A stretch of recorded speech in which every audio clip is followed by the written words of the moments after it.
और जीव को यहाँ फंसाए रखने के लिए और परेशान करने के लिए इसने मन के को अपना एजेंट छोड़ रखा, आत्मा के साथ जोड़ दिया। गधे और गाय को एक ही रस्से से बांध दिया टाइट। अब दोनों के स्वभाव में बहुत अंतर होता है, गाय और गधे के। आत्मा गाय है, मन गधा है।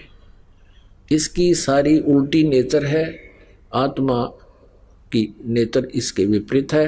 वो सीधा साधा अपने अच्छे काम करना चाहता है, परमात्मा भक्ति चाहता है। तो पहले तो ये मन सारी बकवाद करवाता है।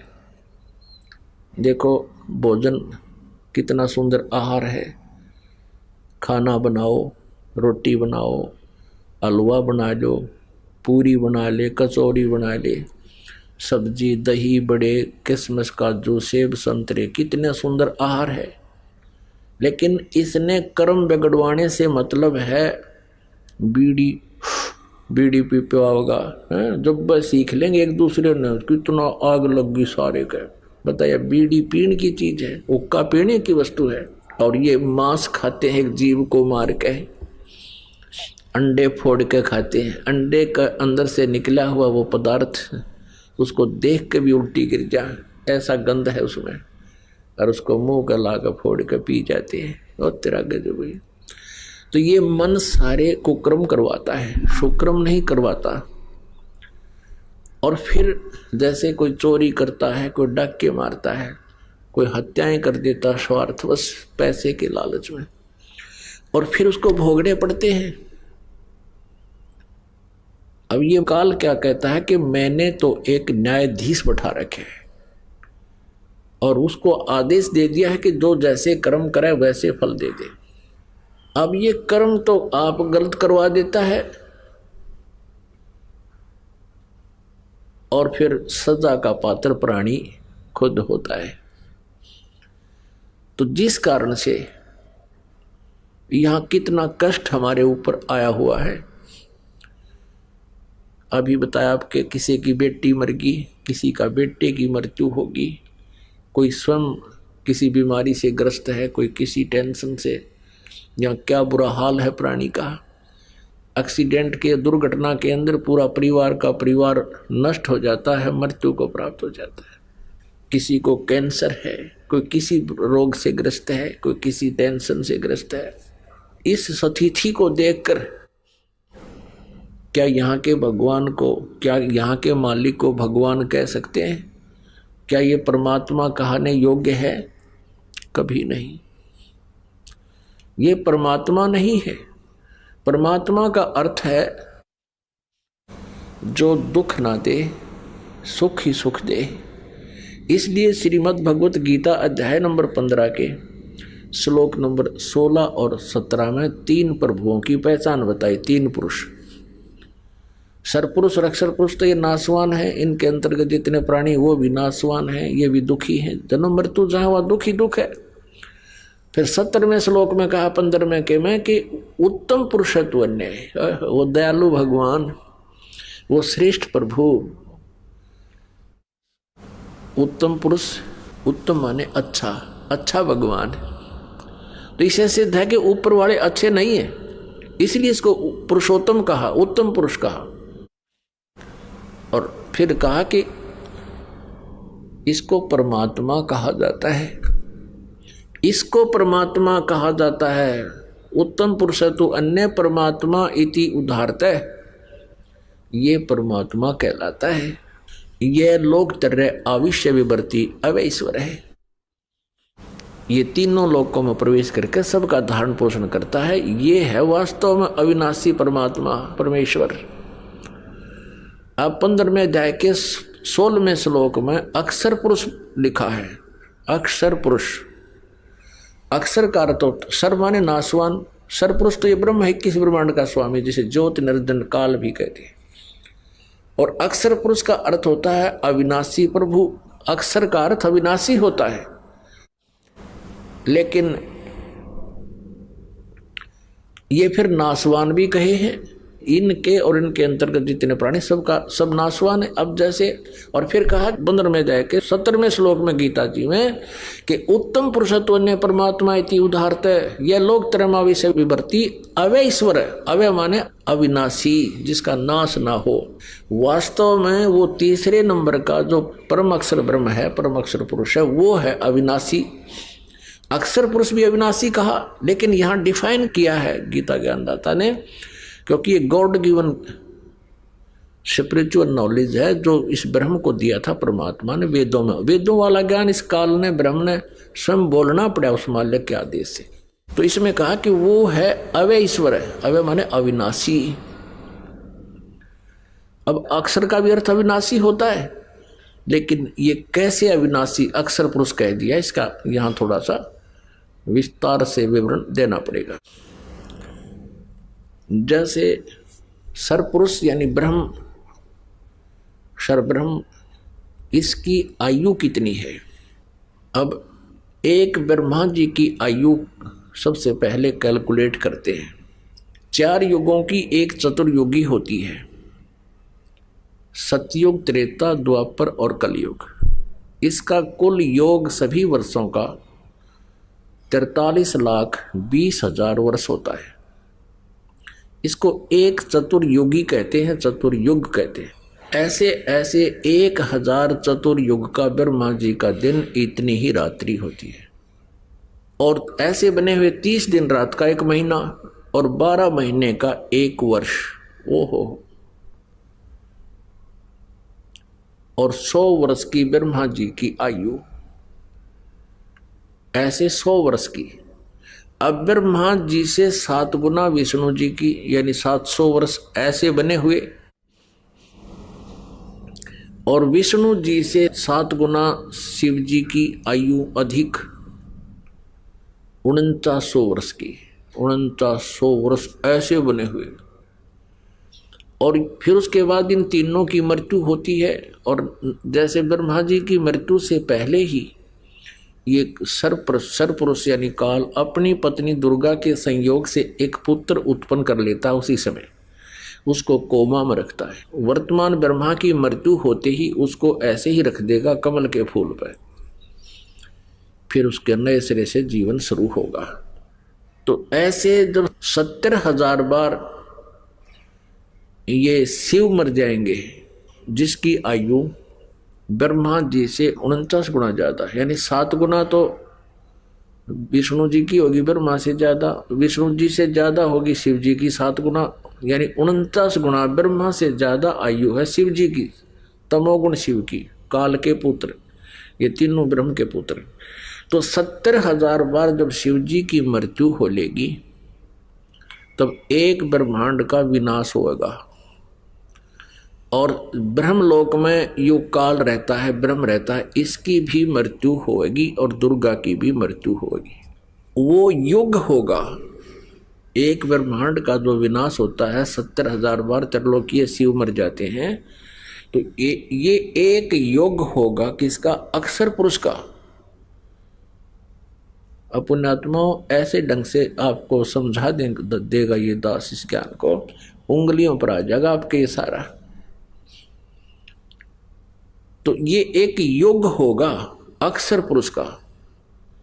ऐसे 1000 युग की अक्षर पुरुष का दिन और इतनी ही रात्रि, ऐसे बने हुए 1000 युग का दिन, इतनी ही रात्रि, फिर 30 दिन रात का महीना, 12 महीने का 1 वर्ष और 100 वर्ष की आयु है इस अक्षर पुरुष की।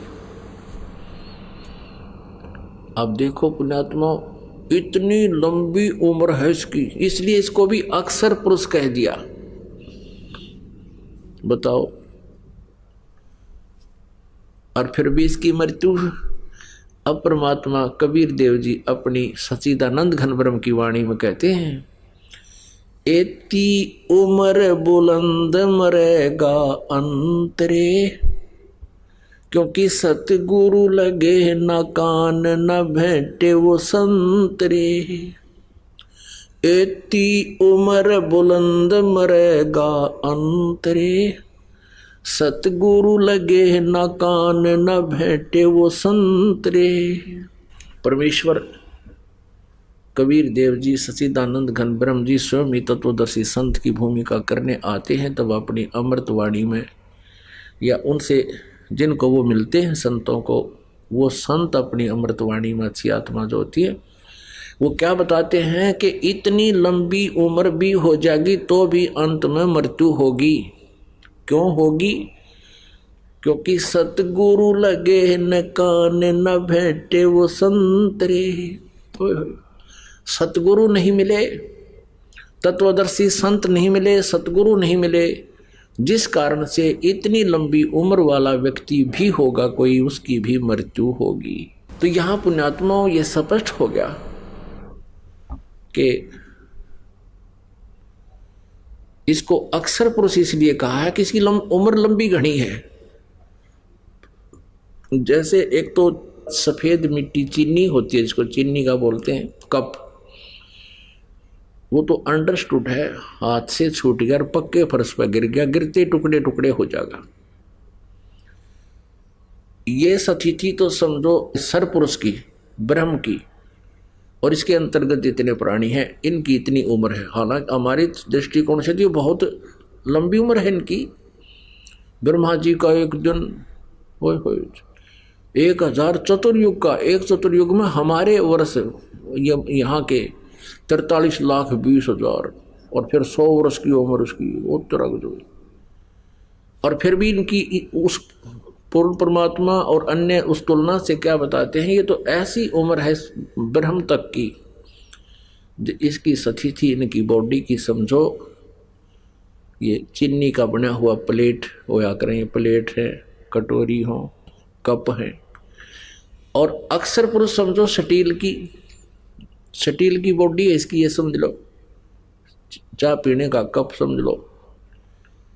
अब वो गिर जा तो टूटे नहीं, जल्दी सी वो खराब हो रही क्योंकि स्टील है, लेकिन स्टील को भी जंग लगेगा, इस्पात को भी जंग लगेगा, उसका समय बहुत लंबा होता है। इसलिए इसको अविनाशी इसको भी कह दिया, लेकिन ये वास्तव में अविनाशी नहीं है, इसका विनाश होगा। और अक्सर पुरुष तो उत्तम पुरुषत्व अन्य है।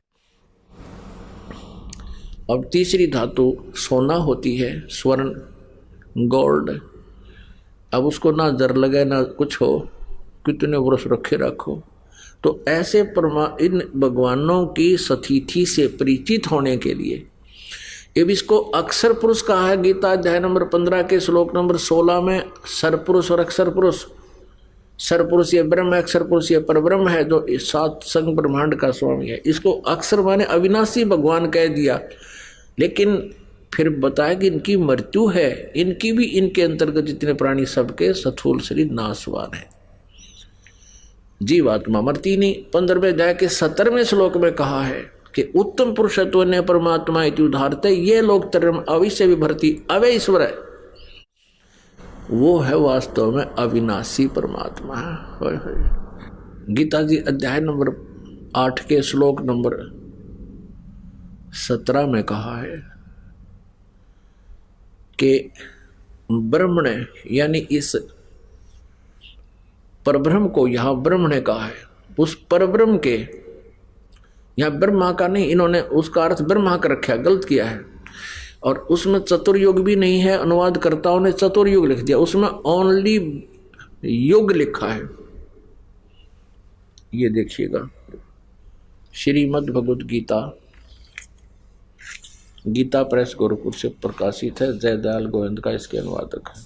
श्रीमद् भगवद गीता अध्याय 8 के श्लोक नंबर 17 को दिखाते हैं आप, ये देखिएगा, अध्याय नंबर 8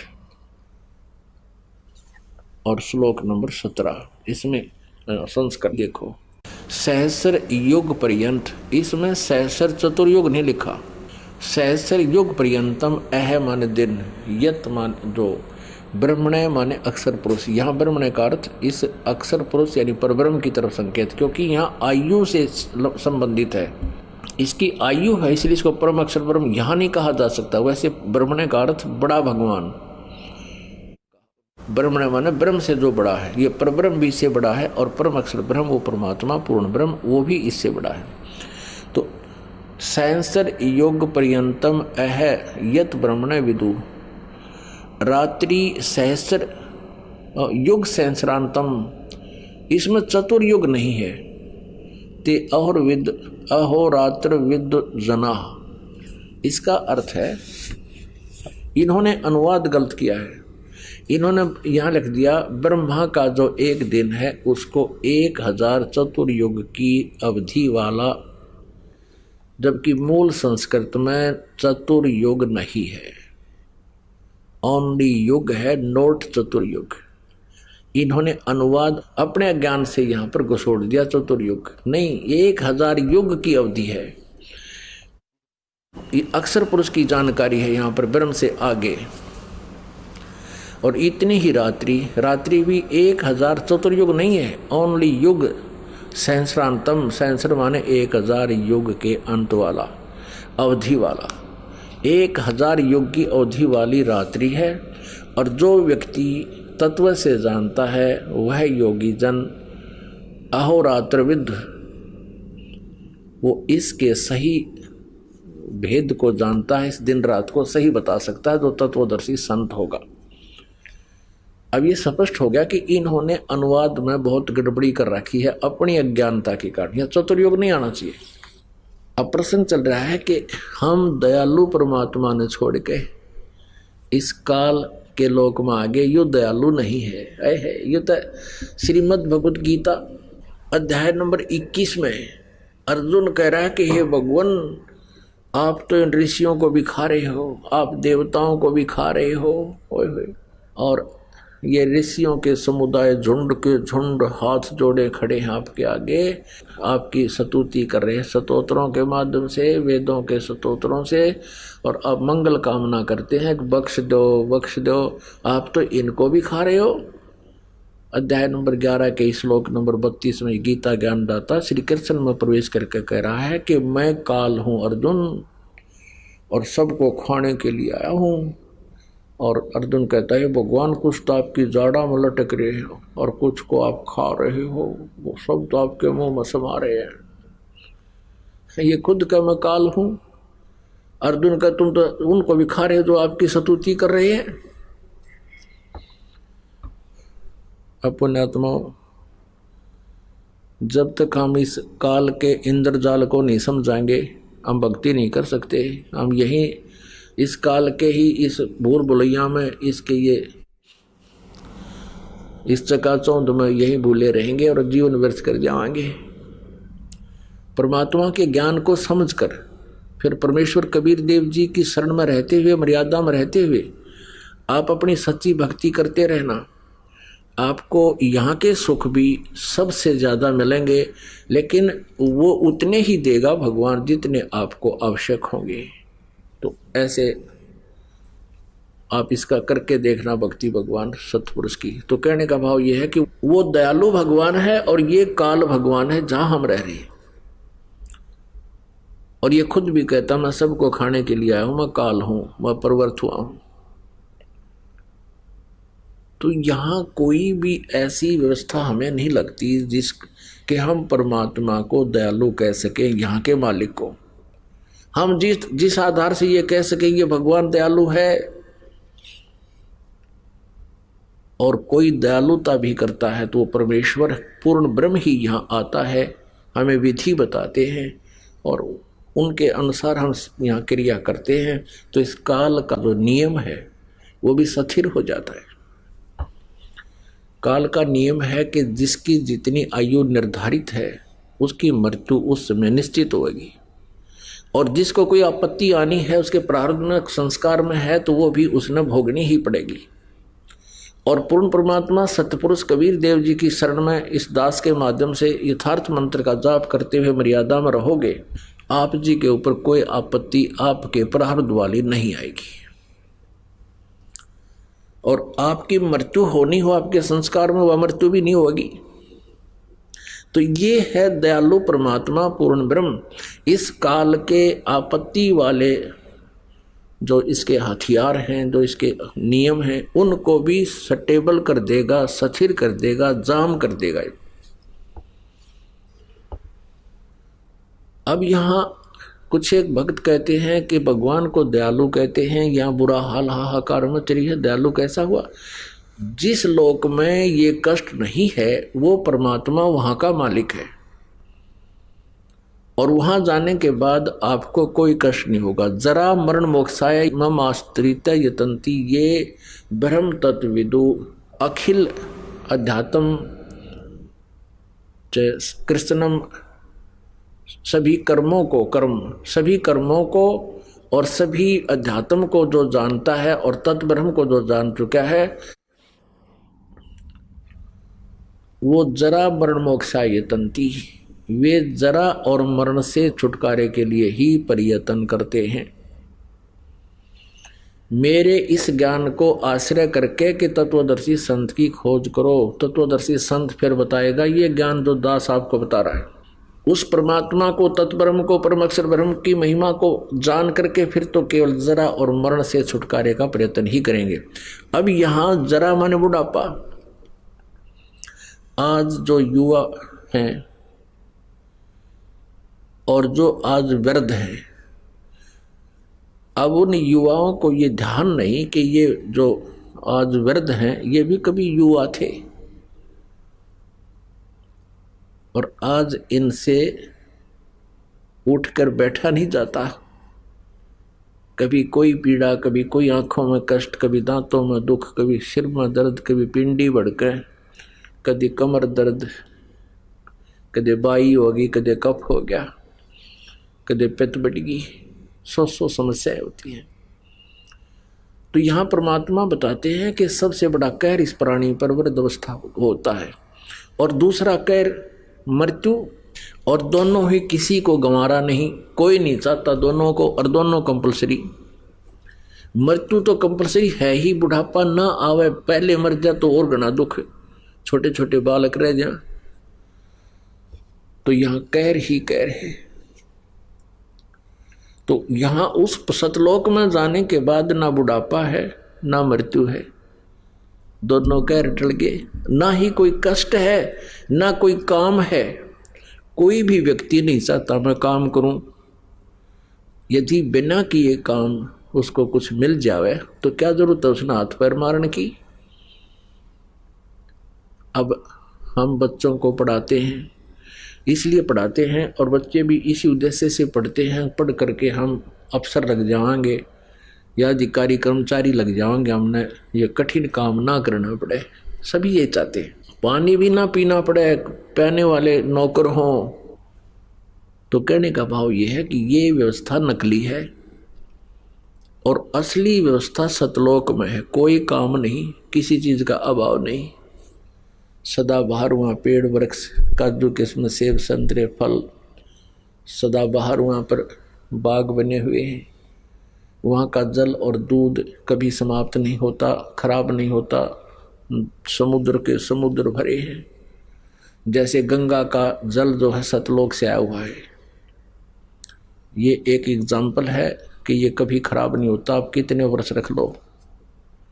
और हम इस परमात्मा की वाणी, कबीर वाणी, और जिस कबीर साहिब ने जो वाणी गरीबदास साहिब जी को दिया, वो ज्ञान, उस अमर वाणी का हम पाठ करते हैं। और वहाँ यहाँ सिंपल जल रखते हैं, साधारण यहाँ का हम जो डेली पीते हैं उस जल को रख देते हैं। परमात्मा की इस वाणी के मंत्र चलते हैं, सत्संग के वचन होते हैं, उसके ऊपर सब मंत्रित होता है वो। उस जल को आप रख दीजिए, एक तरफ रख दीजिए गंगा का जल, एक तरफ ये अमृत जल रखती है। उस परमात्मा की वाणी से सिंपल जल भी वैसा ही बन जाता है। हमारे पास अब भी एक माई ने ला कर दिया, जब हम घर घर पाठ किया करते थे जा करके, इतनी बड़ी बोतल है 2 लीटर की हमारे पास रखी है अभी। सन 1997 में उसका पाठ किया था, 1997, 14 वर्ष हो गए, और आज तक वो ज्यों का त्यों है। तो सतलोक में उस परमात्मा की सतिथि है, उपस्थिति है, जिसकी यहाँ भी वाणी से इसे गंदे लोक में भी अमृत बन जाता है सिंपल जल। वही ये जल अमृत गंगा वाला जल वहां से आया हुआ है। तो प्रसंग चल रहा है कि हम ये दयालु परमात्मा नहीं है। दयालु परमात्मा सतलोक वाला है, वहां जाने के बाद आपको कोई कष्ट नहीं होगा। शंखों लहर मेहर की उपजे कहर नहीं जा कोई, दास गरीब अचल अविनाशी सुख का सागर सोई। मन तू चल रे सुख के सागर, जा शब्द सिंधु रत्नागर। आत्म परमात्मा आकर कहते हैं, ए मन तू यहाँ क्यों उलझ रहा है काल के लोक में। मन के माध्यम से आत्मा को सचेत करते हैं प्रभु के सुख सागर में चल। जैसे गीता जी अध्याय नंबर 18 के श्लोक नंबर 62 में कहा कि अर्जुन तू सर्वभाव से उस परमेश्वर की शरण में जा, उसकी कृपा से तू परम शांति को और सनातन परम धाम को प्राप्त होगा। सनातन परम धाम जहाँ जाने के बाद फिर कभी लौट कर वापस संसार में नहीं आते, यानी वहाँ स्थायी सुख है, परम शांति है, स्थायी सुख है, वहाँ दुख नहीं है। अपने विषय में कहता है कि तूने मेरी शरण में रहना है तो युद्ध भी करना पड़ेगा। गीता ज्ञानदाता कहता है 8वें अध्याय के 7वें श्लोक में, अर्थात यहाँ शांति नाम की चीज नहीं, युद्ध भी करना ही पड़ेगा, लठ बजाना पड़ेगा। मेरी शरण में रहेगा तो उसकी शरण में जाना है तो तत्वदर्शी संत की खोज कर ले, वो जो साधना बताओ वैसे कर ले, फिर उसकी शरण में चला जाएगा। उसकी शरण में जाने के बाद फिर तू कभी लौटकर संसार में नहीं आएगा और सनातन परम धाम को और परम शांति को प्राप्त होगा, सुख सागर को प्राप्त होगा। वो सुख सागर कैसा है कि शंखों लहर मेहर की उपज कहर नहीं जा कोई। सतलोक में कोई कष्ट नहीं, कोई टेंशन नहीं। जैसे कभी कभी एकांत स्थान पर बैठे हों, अकेले हों और एकदम एक हिलोर उठती है अंदर से, दास के साथ तो बहुत बार होता है ऐसा। उसमें ऐसा लगता है कोई भी चाहे हमें कोई कितना ही कष्ट दे रहा हो, कितना ही हमारे साथ अत्याचार कर रखा हो, उसके प्रति भी दुर्भावना नहीं रहती। एक ऐसी हिलोर उठती है, ऐसी लहर उठती है अंदर से, वह थोड़ी सी देर रहती है। उसके बाद फिर 100 कोशिश करते हैं कि उसी व्यक्ति के प्रति फिर कभी मन में दुख ना हो। उसने हमें बहुत सता रखा है, बहुत कष्ट दिया, दुख नहीं आता उसका, लेकिन फिर वह बात नहीं बनती। तो कहने का भाव है कि ऐसी वो मेहर की लहर थी और उसके जाते ही यहाँ सारे कहर की लहर शुरू हो जाती है। ऐसा नहीं, वैसा नहीं, उसको ऐसे कर दूंगा, उसको ऐसे कर दूंगा, उसने ऐसे कैसे बोल दिया, फलाना ये हो गया, ये कहर की लहर शुरू हो जाती है। तो सतलोक के बारे जानकारी देते हुए परमेश्वर ने कहा कि शंखों लहर मेहर की उपजे, वहां कहर नहीं जाए कोई, वहां कोई दुख नहीं, कोई कष्ट नहीं। दास गरीब अचल अविनाशी, अचल जो सदा स्थिर, कभी नष्ट ना हो, चले नहीं, नाश ना हो, अचल अविनाशी सुख का सागर सोई। वो सुख का सागर है। सागर माने समुद्र। समुद्र में जल ही जल, जल ही जल। 100-200 किलोमीटर आदमी चला जा किसी जहाज नौका में बैठ के, तो फिर देखो वहां कुछ भी चीज दिखाई नहीं देती, केवल जल ही जल, जल ही जल। तो ऐसे ही सतलोक में केवल सुख ही सुख, सुख ही सुख, सुख ही सुख, कुछ भी नहीं। उसको सुख सागर कहते हैं। और वहां दयालु भगवान रहता है। और ये काल का लोक है। अब एक बार परमेश्वर ने धर्मदास जी उस पुण्य आत्मा को, जैसा वो परमात्मा लीला करते हैं, वेद भी जिसकी गवाही देते हैं, वो ऐसी लीला करता है। धर्मदास जी को आकर मिले थे और भी अन्य महापुरुषों को मिले हैं। परमात्मा ने परिभाषा बताई थी इस सर्वपुरुष की, इस काल की। अब धर्मदास जी कह रहा था कि भगवान आप इसको काल कह रहे हो, देखो यहाँ भगवान ने कितनी सुविधा कर रखी है कि कैसे अच्छे बाग लगे हैं जिसमें फलदार वृक्ष हैं, कितना अच्छा जमीन पृथ्वी दी है, कैसी हवा बह रही है, कभी वर्षा हो रही है, कितना अच्छा अन्न उपजता है, और किसी कैसी सुविधाएं दे रखी हैं, दरिया बह रही है, नीचे जमीन में जल है। ये कितना अच्छा लग रहा है, कितना दयालु है परमात्मा। अब परमेश्वर ने बताया कि पुण्यात्माओं तुम जीव हो और जीव की सोच सतर जीव वाला ही होता है। अब परमेश्वर ने आके बताया कि तुम जिसको भगवान कहते हो ये भगवान नहीं है। मूला माया मग में बैठी अंसा चुन चुन खाई, ये ज्योत स्वरूपी कहे निरंजन मोही करता बाई। एक न करता दो ना करता नौ ठहराए बाई, दसवां भी धुंधर में मिल जा सत्य कबीर दुहाई। परमात्मा कहते हैं ये काल भगवान, काल भी कहता मैं भगवान हूं और कोई भगवान नहीं। पुण्यात्माओं, श्री शिव पुराण में ये काल जब ब्रह्मा विष्णु दोनों का झगड़ा हो जाता है, शिव रूप धारण करके उनके बीच में एक पहले तो लिंग खड़ा कर देता है, सतम लंबा तेजो में सतम, फिर स्वयं आता है और कहता है कि तुमने अपने आप को भगवान मान लिया, तुम भगवान नहीं हो, मैं भगवान हूं, मेरे अतिरिक्त कोई भगवान नहीं है। अब पुराणों में तो वो अपने पुत्रों को, अपने जीवों को अंतर्गत कुछ भी कहता रहे, वो पुराण अलग सेपरेट शास्त्र है। तो उसने कहा कि मैं भगवान हूं। अब यहाँ ये कह रहा है गीता जी में, क्यों गीता जी का ज्ञान वेदों वाला, वेद का ज्ञान दिया था परमेश्वर ने, कबीर देव जी ने ब्रह्म के अंतःकरण में फीड कर रखा है, उसने जोंका तो बोलना पड़ गया। तो परमात्मा कहते हैं ये ज्योत स्वरूपी, ये ब्रह्म भी कहता मैं भगवान हूं, ये भगवान नहीं है। भगवान की परिभाषा आज बताई जा रही है, आपको सुनिएगा। अब जैसे परमात्मा ने बताया कि धर्मदास तुम इसको भगवान समझते हो, जो ऐसी सुविधा दे रखी, ये तो काल है, ये तो कसाई है। जैसे कसाई बकरे पालता है, उन बकरों में बकरी नर और मादा दोनों छोड़ देता है, और जिसकी अच्छी सेल है प्रतिदिन की 5-4 बकरों की, तो वो क्या करता है, एक बहुत बड़ा चरागाह ले लेता है, बहुत बड़ा क्षेत्र 10, 20, 50 एकड़ जमीन खरीद लेता है, और उसमें घास फूस जंगल ये वृक्ष होते हैं, और उसके चारों तरफ वो एक बाड़ बना देता है, रोक लेता है उनको, उसमें छोड़ देता खुले। उसी में एक छोटा सा तालाब बना देता है, उसी क्षेत्र में एक गर्मी सर्दी से बचने के लिए कुछ एक झोंपड़ी नुमा लंबा शेड डाल देता है। अब वो नर और मादा बकरे और बकरी रजोगुण युक्त होकर के संतानों उत्पत्ति करते हैं, फिर उनमें मोह ममता भी होती है। सभी प्राणियों के अंदर ये तीनों गुणों का प्रभाव होता ही होता है। अब वो बच्चे पैदा करते हैं, सारी सुविधा वहाँ जल भी है, गर्मी सर्दी से बचने के लिए शेड है उनके लिए, वर्षा आती है तो भी उसके नीचे भाग कर आ जाते हैं, ज़्यादा गर्मी होती है तो शेड के नीचे वो बैठ जाते हैं। अब वो भोले प्राणी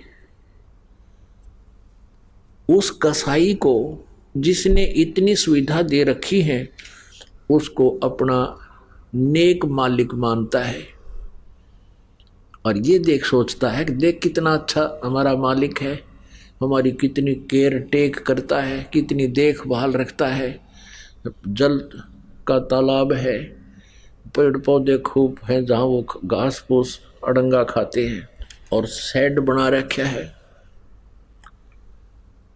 और जब वो कसाई आता है उन बकरों में,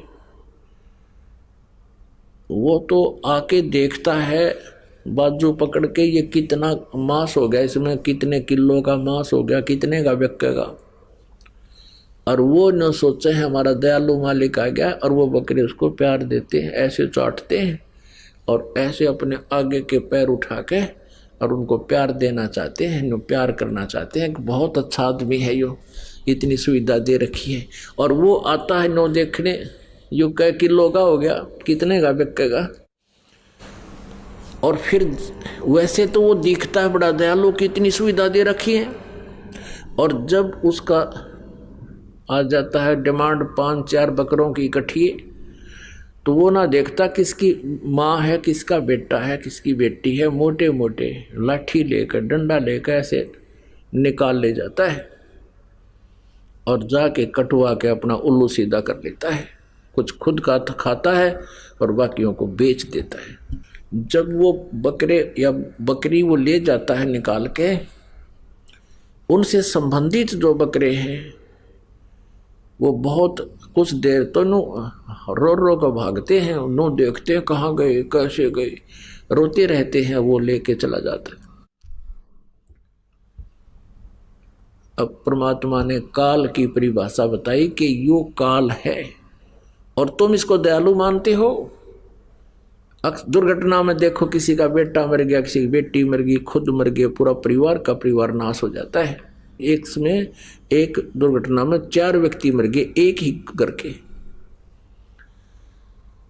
अब कहाँ गई वो दयालुता, कहाँ गई ये सुविधा, चाट ले सुविधा ने, इन पेड़ पौधे ने।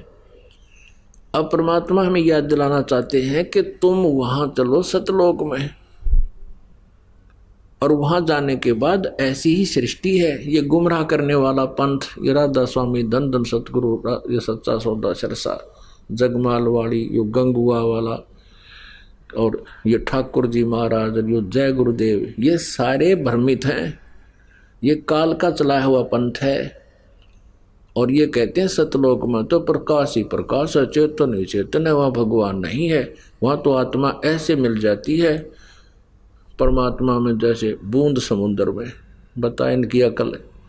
हम खोद रहे भगवान को, सारे प्रमाण बताने लग रहे परमात्मा साकार है, उसका सुंदर शरीर है, एक रोमकूप में करोड़ सूर्य करोड़ चंद्रमा मिला दे ऐसा उनका नूर है।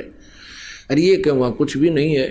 तो जहाँ भगवान नहीं है तो हम के टिंडे लेंगे वहाँ जाके, हम क्या करेंगे, गड्ढेंगे वहाँ पर, इसे नाथ यहाँ पर, इसे नाथ वहाँ पर। कोई भी कंट्रोलर नहीं हमारा। तो जिसके लिए हम तड़फ रहे हैं, जिसके दर्शनार्थ हम भगवान के दर्शन हो जाए, तो पुण्यात्मा ये वहाँ निराकार बताएं तो कौन जा भाई वहाँ पर। सपने में भी ना सोचा कोई जाने की बात करी, मारे मेडिटेशन ला ले सुबह शाम 2.5 घंटे। बता जहाँ भगवान नहीं और डूब का मरने वाली बात है तो क्यों बैठे हो 2.5 घंटे में भी, क्यों समय वेस्ट कर रहे हो अपना। ऐसी गंदी जगह जाना चाहते हो जहाँ आदमी जानते डूबे मरे। अब समुद्र में कोई कहे चलो तुम समुद्र में डूब कर मरो, मिल जाओ उस बूंद में, चलियो कोई सा बकवाद करने लग रहे। कोई ज्ञान नहीं, कोई सोच नहीं, अपनी अकल प्रयोग नहीं करते। तो वहाँ ऐसी ही सृष्टि है, लेकिन इस मटेरियल का अंतर है। ये तो मिट्टी का बना हुआ है और 5 तत्वों में लीन हो जाएगा जब ये अंत होगा। इसको फूंक दिया जाओ चाहे गाड़ दिया जाओ, एक दिन ये खत्म हो 500 तत्वों में लीन हो जाएगा। अब ये 5 तत्वों से बना हुआ है, इसमें कौन कौन से तत्व हैं? पृथ्वी, जल, अग्नि, वायु और आकाश। और कोई सा दिखा है इसमें? कितना सुंदर स्वरूप बन गया। ऐसे ही वहां एक तत्व से बना हुआ शरीर है, नूर से, और वो इतना सुंदर शरीर है, 16 सूर्य जितना प्रकाश हमारे शरीर का होगा जब हम सतलोक पहुंच जाएंगे। और परमात्मा के शरीर का जो ये बंदा जल के लगावा, इतना नूर है परमेश्वर सतपुरुष के शरीर का। करोड़ सूर्य करोड़ चंद्रमा एक रोमकूप के रोशनी के आगे फीके हैं। यानी उनका इतना नूर है, वो समर्थ है, वो सर्वशक्तिमान है, अमित औजा है। अमित औजा जिसकी शक्ति का कोई वार पार ना हो। और हम जीव हैं, आत्मा है, हम वहाँ हंस रूप में होंगे। हंस माने जैसे यहाँ मनुष्य कहते हैं, नर कहते हैं स्त्री और पुरुष को, तो वहाँ हंस कहते हैं। हंस माने जैसे यहाँ एक पक्षी का नाम हंस है, जो किसी सरोवर पर होता है, वो बुगले जैसा होता है सफ़ेद, और बुगला मच्छी खाता है, कीड़े खाता है, और वो हंस नहीं खाता। हंस में एक और गुण है गॉड गिवन, 1 गिलास दूध में 1 गिलास पानी जल डाल दो, हंस के सामने रख दो, हंस उसमें से दूध पी लेगा, 1 गिलास जल को छोड़ देगा। दूध और पानी जिसने छान लिया और बुराई जिसने छोड़ दी, वो हंस कहलाता, वो पुण्यात्मा। अर्थात सब बुराइयों से दूर नेक आत्मा को हंस आत्मा कहते। तो वहाँ हंस रूप में हम होंगे और परमात्मा परम हंस है।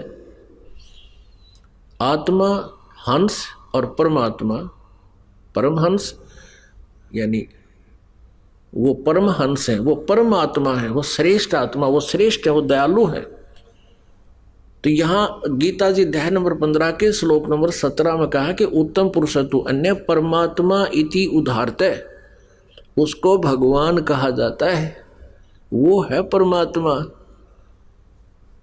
पुण्यात्मा, ये अमृत ज्ञान है, ये तत्व ज्ञान है, ये सत्यनारायण कथा है। सत्यनारायण का अर्थ होता है अविनाशी परमात्मा। हम विष्णु जी को सत्यनारायण कहा करते हैं। बता, इनकी तो बहुत कम आयु है। आपने देख ली इन परमात्मा, इन भगवानों की आयु की कैलकुलेशन में भी आपने सुन लिया। और परम अक्षर ब्रह्म की कोई आयु नहीं, वो तो अजर अमर है, सृष्टि से पहले भी वही थे, उसी ने सृष्टि रची है। तो कहने का भाव ये है कि जो ये वहां पर कहते भगवान वहां है कुछ नहीं, तो वहां जाने की इनकी रुचि कैसे बनेगी जहां भगवान नहीं। अब कोई कहे कि सतलोक आश्रम वाला चलो और वहां गुरुजी है, गुरुजी नहीं है, वहां तो सिर्फ प्रकाश ही प्रकाश है, ट्यूब जड़े हैं। अरे फिर टिंडे लेना होगे, तुम क्या करोगे ट्यूबा देखन, गुरुजी तो निराकार हैं। तो इनकी ये सोच समझ लो। इतनी एक एग्जाम्पल देता हूं, जो इन अज्ञानी संत, किसी की भी थ्योरी देख लो आप, किसी भी धर्म की देख लो, उनका लोकवेद दंत कथा ये बताता है कि परमात्मा निराकार है। और हमारे सदग्रंथ बताते हैं परमात्मा सह शरीर है, उसका नाम कबीर है। अब जैसे ईसा मसीह ने कहा था कि ए भोले श्रद्धालुओं, तुम जिन अपने गुरु पीरों को अच्छे आत्मा मानते हो, तुम्हारे पास आते हैं, तुम्हारे घरों पर आते हैं, तुम उनकी सेवा करते हो और वो बहुत प्यार से आपको समझाते हो, बहुत प्यार से रहते हैं, तुम इनको भेड़ समझ रहे हो। शरीफ ये भेड़िया हैं, ये तुम्हारे जीवन का नाश कर रहे हैं, तुम्हें बर्बाद कर रहे हैं। इस बात का विरोध कर दिया उन नकली गुरुओं ने और उस पुण्यात्मा को क्रश करवा कर छोड़ा। ऐसे जालिम है ये लोग। और इसी का कारण था क्रोथा कांड इन्होंने कराया। दास ने इनके अज्ञान की खाल तार दी, इनके अज्ञान का पर्दाफाश कर दिया। इन्होंने सोचा तुम तो कितना जोगे नहीं रहोगे, जनता भी थूकेगी, तुम किसे आचार्य थे, किसे तुम गुरु थे, तुमने कह का भी नहीं पता, वेदों का ना गीता का ना किसी और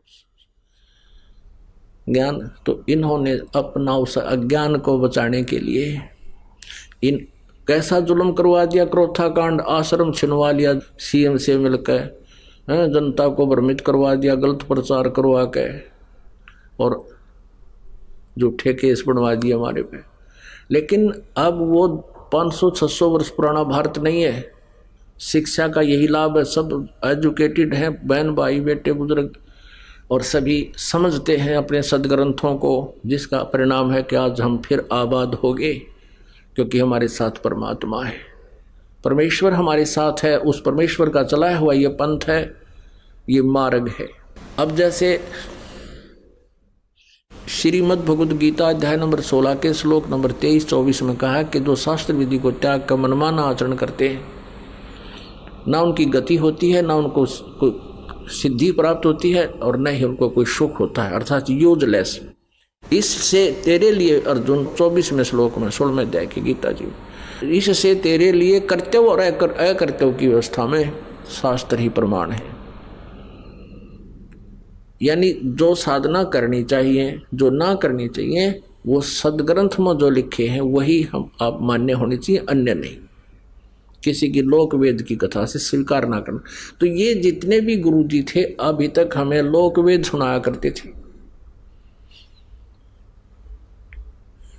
तो ऐसी जो पुण्यात्मा पिछले जन्म की पुण्यात्माएं हैं, उनको मानव शरीर मिला है और वो परमात्मा की तरफ में भटक रहे हैं। उनमें से एक थे शेख फरीद जी, और वो बचपन से ही परमात्मा में बहुत, वैसे बचपन से ही मालिक साथ रहता है ऐसी आत्माओं के। सबको भगवान ढूंढते फिरते हैं, कहते हैं परमेश्वर गोता मारो स्वर्ग में और जा बैठो पाताल, कह कबीर ढूंढता फिरूं अपने हीरे माणिक लाल है।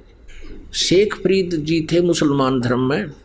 वो पुण्यात्मा छोटे से थे, जब छोटे बालक नटखट गणे थे, शरारत बहुत किया करते थे। माता भी दुखी हो जाती थी, गली के बच्चों के साथ झगड़ा कराते, उल्हाने आया करते थे। अब माँ ने सोचा अब क्या करूं इस बालक को, क्योंकि आजकल तो बच्चे छोटे छोटे स्कूल भेज देते, माता पिता नर्सरी में दाखिल कराते हैं, वो बालक खिलाने के वहाँ से उनमें छोड़ दिए। पहले तो ऐसी कोई व्यवस्था नहीं थी, घर पे रहते, पिता खेतों में कहीं और अपना काम से चले जाते, कोई मजदूरी के लिए या कोई और, तो माता बच्चों की देखरेख वो स्वयं ही रखती थी।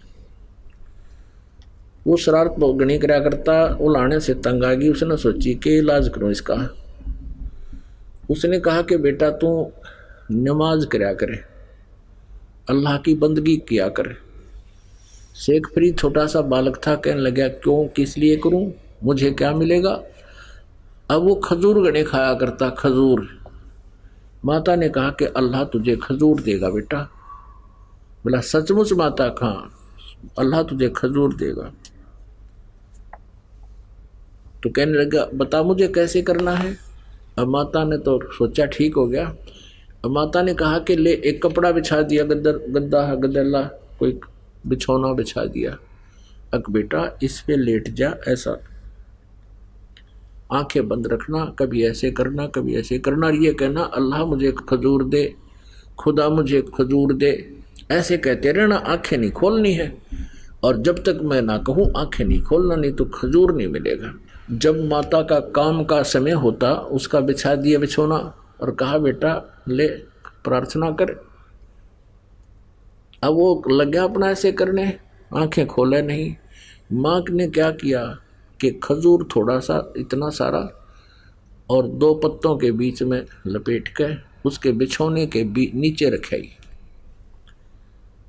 अब वो माँ ने कहा कि आजा बेटा आंखें खोल दे। माँ का काम हो लिया, इतना वो बैठा रहा, घंटा और पौन घंटा जैसा भी। तो उठ के आ गया कि माँ आप तो झूठ बोलते थे, अल्लाह ने खजूर तो दिया नहीं मेरे को।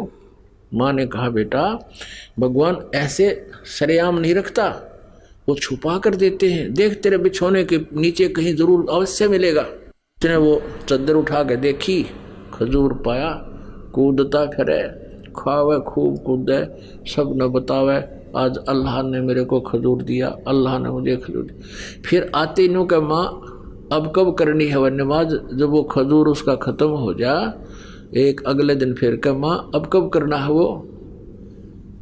अब ऐसे माँ ने पा गया उसका तासीर, अक्यों ठीक सेट हो गया। एक दिन क्या हुआ, वो खजूर रखना भूल गई और वो उठा, चद्दर उठाई, वहाँ परमात्मा ने रजा बख्शी, वो खजूर रख दिया ऐसे ही। और वो शेख फरीद खजूर खाता हुआ आ रहा है। जब उसकी माँ ने कह दिया कि आजा बेटा उठ ले, और उसको याद नहीं रहा कि मैं आज खजूर धरना भूल गई, तो उसने बड़ी चिंता हुई कि उन्हें कम्मा फिर कभी नहीं करे जे आज खजूर ना मिल लेते। घनी चिंतित होगी वह। उसने देखा वो खजूर खाता हुआ रहा है। माँ ने पूछा बेटा ये खजूर कहाँ से लाया तू। कहने लगा माँ प्रतिदिन अल्लाह दे के जाता है, मेरी चद्दर के नीचे मिलता है मुझे। कि सचमुच बता। हाँ देख यहाँ रखा था। अपने आत्माओं परमात्मा कहते हैं जो जन मेरी शरण में ताका हूँ मैं दास, और गेल गेल ला गया फिर जब लग धरती आकाश। अब उस बच्चे का बचपन से इतना दृढ़ विश्वास हो गया भगवान में कि परमात्मा तो ऐसे भी देता है। बड़ा होकर के वो बच्चा घर त्याग गया। घर त्याग गया तो उसने एक नकली गुरु मिल गया, उसमें सिद्धियां थी, आसपास के क्षेत्र में बड़ा बोलबाला था। वहां चला गया। वो फक्कड़ फकीर था, उसको फक्कड़ फकीर बोलते हैं जो अपने हिसाब से अलग साधनाएं करते हैं। एक तो जैसे हिंदू समाज में जो व्यवस्था है भाई गीता का पाठ कर ले, पुराणा का पाठ कर ले, व्रत राख लिए, मंदिर में माथा टेक लिया। एक तो ये साधना, एक दो संत हैं घर छोड़ जाते हैं, दूना ला कर बैठ जाते हैं, जंगलों बैठ जाते हैं, वो अलग होते हैं, वो भी साधना ही कर रहे माने जाते हैं। ऐसा वो एक संत था, वहाँ चले गए। जैसा भी उस संत ने उस प्यारी आत्मा को मार्गदर्शन किया, वो दृढ़ होकर लग गया। आश्रम में रहने लगे, 8-7 भगत रहते थे। अब जो व्यक्ति घर से निकलकर आया है, घर भी त्याग दिया परमात्मा की तरफ में, फिर उसके पास शेष के रह गया। गुरु जी को परमात्मा तुल्य मान के उसके एक एक वचन का पालन करे, गुरुदेव की आज्ञा का पालन करे, गुरुदेव की क्रिया न नहीं देखे। और हम तत्व ज्ञान से परिचित ना होने से हम गुरु को अपने जैसा ही मान लेते हैं। अपने जैसा नहीं होता, आप जैसा होता तो आप ही सांग जोड़ देते कि तजा करके। गुरु के ऊपर परमात्मा प्रसन्न होता है। लेकिन कौन से प्रभु का वो जो नुमाइंदा है? जो नर जाकी शरणा बसे ताको ताकी लाज, जल सूही मछली चढ़ जाए ये बह जाते गजराज। यानी जिस भी इष्ट की जो साधना करता है वो और सच्चे दिल से करता है, उसके ऊपर उसकी रजा होती है न्यारी। तो ऐसे ही शेख फरीद ने तो परमात्मा पाने के लिए समर्पण किया। गुरु जी जो आदेश दे सिरोधार्य, मन में दोष कपट कति नहीं आवे। गुरु जी हुक्का पिया करते थे और शेख फरीद ने कभी छुआ नहीं। वो गुरु जी खुद पीते थे लेकिन दूसरों को हुक्के के लिए नहीं कहते थे, उनके गुरु जी जो थे। अब क्या था, वहाँ पर शेख फरीद अपने गुरु जी का कृपा पात्र हो गया, क्योंकि जैसे भी वो कहें उसमें कोई काम वो त्रुटि छोड़ा नहीं।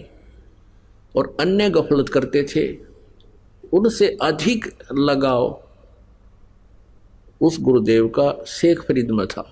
लगाव का मतलब ये है कि जैसे 4-5 सेवक हैं और जैसे गुरुजी कहता बेटा जल लाना, एक तो कहता लाऊं हो गुरुजी, और गेर का कंधे बतौलिया नान चला जा, स्नान चला गया, लाऊं हो गुरुजी, नाटे भी नहीं करे भी नहीं।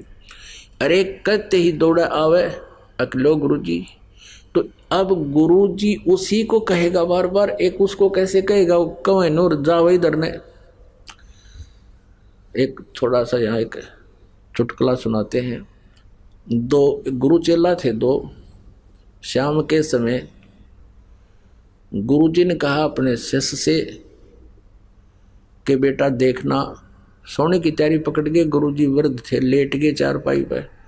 अब बेटा देखना बाहर वर्षा तो नहीं हो रही है।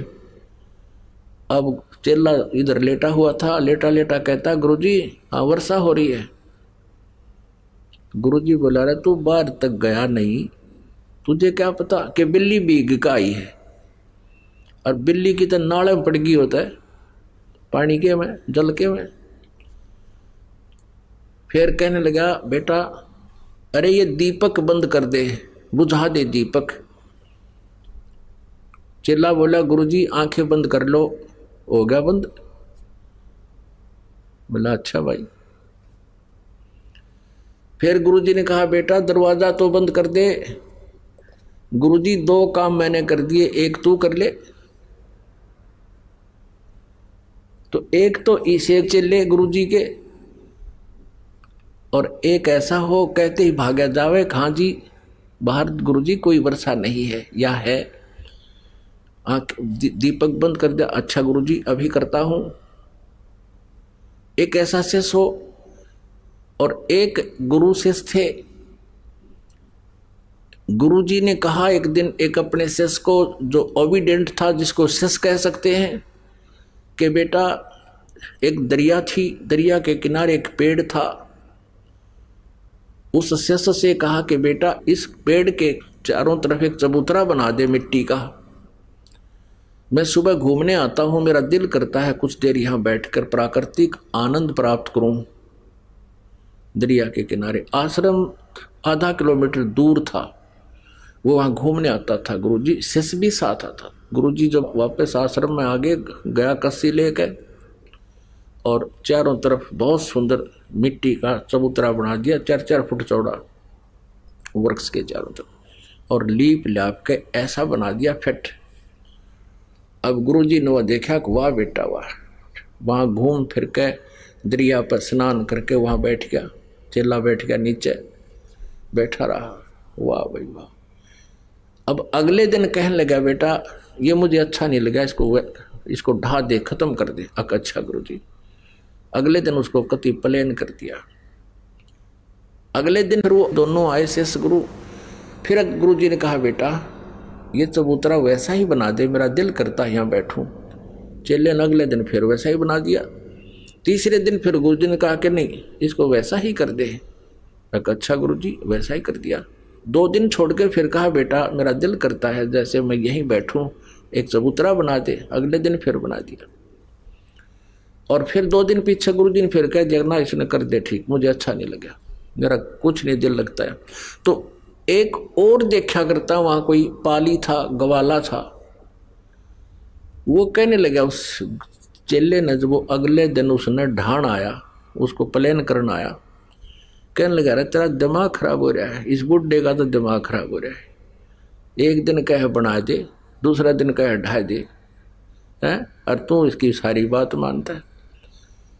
तो उससे बोला भाई इस मारे क्रियाक्रम तो तू परिचित को ना, या मेरी परीक्षा हो रही है भाई, और इस चबूतरे से कुछ लेना देना को ना। तो कहने का भाव यह कि एक ऐसा शिष्य हो, तो वो ऐसे शिष्यों में तो था वो कौन, शेख फरीद। और दूसरे वो थे, 2 काम मन कर दिए गुरुजी, एक तू कर ले के जमा टूट रहे हैं तेरे। अब ऐसे ही बच्चे को कहा जा बेटा ऐसा कर ले ऐसा कर ले, तो उनको ईर्षा होगी कि शेख फरीद को ज्यादा प्यार करते हैं। अब प्यार के करो, काम तो कराना ही है अपना। तो उन्होंने सोचा कि शेख फरीद की ऐसे वो करते हैं जिससे गुरुदेव के ये हृदय से उतर जा। उनको ये चिंता थी कि गुरुजी इस गद्दी का मालिक इसने बनावेंगे। भगवान पाने आ रहे हैं और फिर इसी कुबाड़ में उड़ जाए। वो किसा हंस किसा संत है, गद्दी की भूख जिसमें है। शेख फरीद में वो नहीं थी, वो अपना कर्तव्य प्रयाण रहता था, अपने कर्तव्य को मुख्य समझता था। वो तो आया मालिक पाने के लिए था। तो उन्होंने एक स्कीम बनाई कि गुरु जी के हृदय से इसको उतारें, कोई ऐसी गलती हो जिससे गुरु जी से नाराज हो जाए। अब वहां क्या कर रखा था, सबको सेवा देने के उद्देश्य से एक एक दिन बांट रखे थे। 5-6 जितने भी शिष्य थे वहां पर एक दिन एक शिष्य की ड्यूटी लगती थी। गुरुजी का सुबह से लेकर शाम तक सारे काम वही करेंगे, जैसे भोजन बनाना, खिलाना, कपड़े धोना, और वो हुक्का पिया करता, हुक्का पिलाना उसको, उसकी सफाई सफाई कर और काम अन्य कर देते थे। तो एक दिन शेख फरीद की ऐसे चल रही थी रूटीन। तो एक दिन उसकी सेवा आई और गुरुजी, क्योंकि ये तपस्वी होते हैं सिद्ध, और तपस्वी में तामस ज्यादा होता, क्रोध बहुत होता है।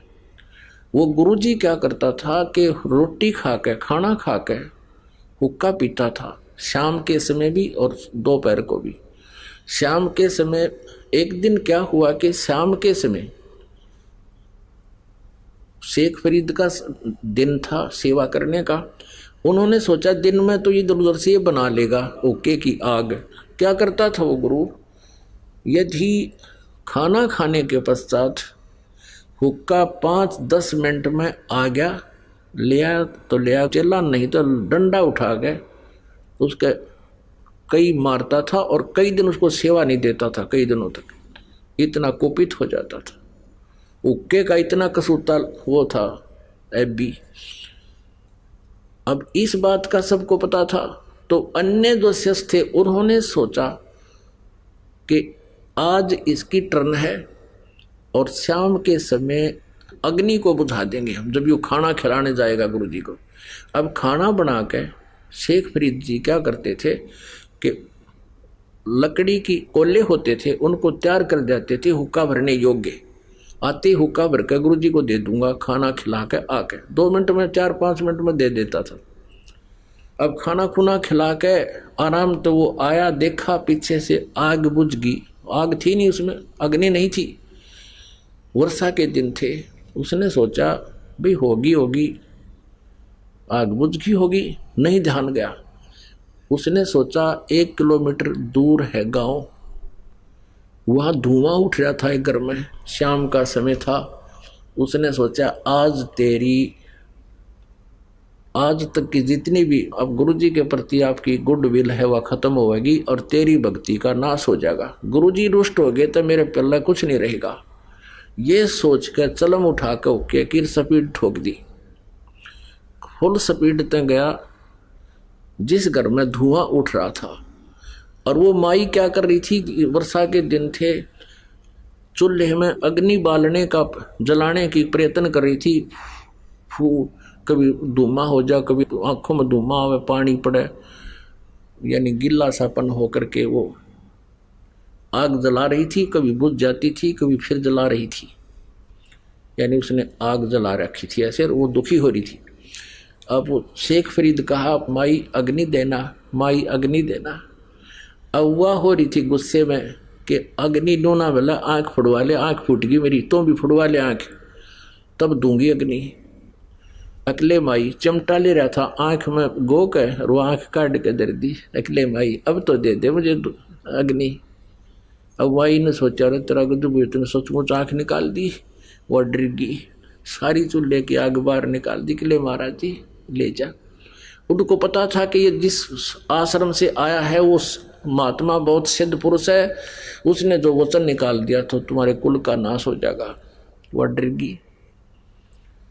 अब उसने कुछ नहीं कहा बेचारे ने। उसने क्या किया, अपना कपड़ा सा बांध लिया एक आँख के ऊपर के जो निकाली थी और अग्नि रख के, और फिर स्पीड तक भाग लिया।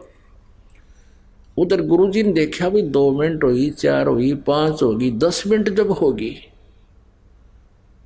आवाज लगाई रहा शेख फरीद हुक्का भरला बेटा, आवाज नहीं आई। थोड़ी देर बाद से फिर लगाई आवाज, तीसरी आवाज फिर लगाई रहा कित मर गया तू शेख फरीद, कहाँ मर गया तू आज। तब उसने सुने गुरुजी तो भाई नाराज हो लिए, वो दूर से ही कहता आ गया गुरुजी, आ गया गुरुजी।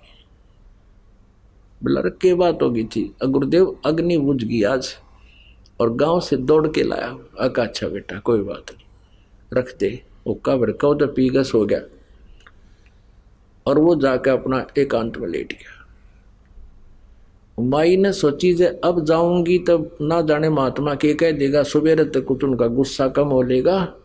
उसने सोचा था यो चेला जाकर बताओगा, वो लाल पीला होया पाओगा। वह माई सुबेरे मटके के कापण पर ढक्कन पे वह आंख रख कर लेगी और कहने लगी महाराज जी मेरे पे गलती होगी। सारी कहानी बताई, ऐसे ऐसे आपका शिष्य गया था और आग अग्नि मांगे था और मैं दुखी हो रही थी महाराज जी, मेरे से गलती से निकल गया, तू आंख फुड़वा ले। आपके चेले ने आंख निकाल के दे दी या रखी। तो उसने सोचा रे शेख फरीद गया था, वो बुलाओ भाई शेख फरीद। बात जाया कहाँ जी कि ये क्या कहानी है, क्या हो गया था बेटा। कुछ नहीं गुरुदेव, आपके होते क्या हो सकता आपके दास को। अरे ये माई क्या कह रही है। तब उसने कहा, माई कहने लगी सचमुच ये ऐसे आंख निकाले, ये पट्टी बांध रहा है गुरुदेव। बोला रे सचमुच। गुरु कहने लगा खोल इस पट्टी को। पट्टी खोली तो आंख साबित पाई, पूरी आंख पाई उसकी शेख फरीद की, लेकिन थोड़ी छोटी थी। अब पुण्यात्माओं, इस कहानी का, इस कथा का जो निष्कर्ष निकलेगा उस पर ध्यान देना। अब इतने सिद्ध पुरुष होकर भी वो मोक्ष प्राप्त नहीं थे, मोक्ष की साधना नहीं थी। परमात्मा कहते हैं, परमेश्वर अपनी अमृतवाणी में, कि ऐसी ऐसी 24 सिद्धियां भी आपके पास आ जावें तो अगर सत साधना नहीं है तो भी आपका जीवन व्यर्थ है। अब क्या हुआ, अब इस बात से और आसपास खूब महिमा होगी उस संत की भाई ऐसा संत है, ऐसा संत, ऐसा हो गया, ठीक है। कुछ दिनों के बाद उसकी मृत्यु होगी, संत की, उस महात्मा की। शेख फरीद तो भक्ति के लिए निकला था और वो तपस्या की मार्ग बताता था। अब जो गुरु था वो साधना बताता था कि तप करो, कष्ट दो शरीर को ज्यादा से ज्यादा, तब तुम्हें परमात्मा प्राप्ति होगी, दर्शन होंगे, दीदार होंगे अल्लाह के। अब शेख फरीद वो आश्रम को छोड़ गया, क्योंकि वहां गद्दी के भूखे थे, उनको गद्दी नहीं चाहिए थी। वहां जाकर दूर साधना करने लग गया। अब उसने ये सोचा था कि गुरुजी ने बता रखा है कि ज्यादा से ज्यादा तप करेगा, शरीर को कष्ट देगा भगवान, तब तुम्हें दर्शन देगा। 12 वर्ष में उसने 50 किलो अन्न खाया। 12 वर्ष में 50 किलो अन्न। अब देख लो पुण्यात्माओं, एक दिन का कै ग्राम पड़ेगा उसने? एक दिन में 360 वर्ष, और 12 वर्ष में देख लो कितना होगा। अब पुण्यात्माओं, ऐसा अल्पाहार करने से उसका शरीर कमजोर घना हो गया, और बाहर बैठे तो कौवे आ जा उसको मृत समझकर उसकी आंखों को खाने के लिए। और कौवों से वो कहता, शेख फरीद जब कौवे आकर बैठ के माथे पे हाथ पर अल्लाह नहीं नो बढ़िया बाहर लेटा हुआ। कभी कुएं में 12 वर्ष लटका करता वो, 12 वर्ष कुएं में लटका उल्टा, ऊपर वृक्ष की डाले का रस्सा बांध के, पैरों का बांध के नीचे लटकन लाया गया। 12 वर्ष तक कुएं में लटका हो। कभी कभी बाहर आ जाता था, थोड़ा बहुत घूम फिर लेता, फिर लटक जाता था। बाहर लेटा हुआ था, कौवे आगे। कौवे ने सोचा ये व्यक्ति मरा हुआ है, शरीर पर कहीं मांस नहीं, कति हार्ड अस्थि पिंजर दिखाई दे। कौवे बैठ के माथे पे कि इसकी आंख खा लेंगे, आंखों में है थोड़ा बहुत मांस। जब वो कौवे आकर बैठे, शेख फरीद ने कहा कि कौवे भैया मेरे शरीर पर कहीं मांस तुम्हें मिल जाए वो खा लो, अपना पेट भर लो, पर मेरी आंखें मत खाना, हो सकता है मुझे भगवान का दीदार हो जाए। मेरी आंखें ना खाना, मुझे भगवान के दर्शन की आशा है। यूं कह के फूट फूट कर रोने लग गया कि भगवान मिला नहीं, सारा जीवन व्यर्थ हो गया, अब पता नहीं कितने दिन का जीवन है। तो सोचा कि अगर बाहर ज़्यादा रहूँगा तो ये कौवे फिर खा जाएंगे। धीरे धीरे पैर रस्सी बांध ली और धीरे धीरे अभ्यास हो रहा था, पकड़ के लटक गया और फूट फूट कर रो रहा कि भगवान अल्लाह के दर्शन हुए नहीं आपके, और जीवन अंत हो गया। कौन सी त्रुटि बनी मुझ पापी से, गुरुजी ने जो बताया था मैं सब कर रहा हूं। अब जब ये दशा देखी, कहते हैं जो जन मेरी शरण है, ऐसी पुण्यात्माएं जो हैं वो कभी परमेश्वर कबीर जी की शरण में, उनके सानिध्य में साधना किए हुए होते हैं, जब वो तत्वदर्शी संत रूप में पृथ्वी पर विराजमान होते हैं। उसमें इतनी अच्छी भक्ति बन जाती है कि कई जन्मों तक भी वो अगर पार नहीं होते तो यहाँ भटकते रहते हैं, उसकी तरफ रहती है, वो भक्ति अंश समाप्त नहीं होता, जैसा आप जी के अंदर है। ये सभी पुण्यात्मा जो दूसरे पंथों में या धर्मों में या कहीं किसी और मंदिर मस्जिद गुरुद्वारों में जो जा रहे हैं, ये परमात्मा की भक्ति चाह रहे हैं, कभी ना कभी किसी युग में परमात्मा कबीर देव जी के सानिध्य में भक्ति किए हुए। अब शेख फरीद भी उन्हीं में से, उन पुण्यात्माओं में था जो पार हुआ नहीं। बीच में हम विचलित हो जाते हैं क्योंकि हम भगवान को पहचान नहीं सके, क्योंकि हम सदग्रंथों से परिचित नहीं थे, इसलिए हम विचलित होते रहे। भगवान आकर चले गए, हम यहीं रह गए, वो हम उनके साथ नहीं जा सके क्योंकि हम उनको पहचान नहीं सके, उन पर विश्वास बना नहीं। अब शेख फरीद लटका हुआ रो रहा बुरी तरह। अब कहते हैं जो जन मेरी शरण हो, ताका हूँ मैं दास, और गैल गैल लग गया फिर जब लग धरती आकाश। वहाँ खड़े हो गए कुएं पर जाकर परमात्मा, और रस्सा बांध रखा था, और रस्से को पकड़कर यूं खींच लिया ऊपर ने, जैसे बाल्टी निकाल लग रहे पानी की कुएं से। शेख फरीद जी जब कुएं में लटका करते थे उल्टे, तो कोई ग्वाले आ जाते थे, पाली होते थे, ये शरारती हुआ करें, वो क्या करते थे, उस रस्से को पकड़कर ऐसे हिला देते थे। शेख फरीद कभी इधर जाकर लगता कुएं का, कभी इधर लगता, ऐसे फिर वो यूं करके बेचारा अपना टाइम पास करता। बच्चे थे, एक दो बार लाल होकर छोड़ कर चले जाते थे। अब उसने सोचा कि आज यू अच्छा उस्ताद आया, इसने तो बाहर निकाल लिया। मैं वो ऐसे बाहर खींच रहा था, परमात्मा ने ऊपर खींच दिया, उल्टा लटका हुआ, और कहता है भैया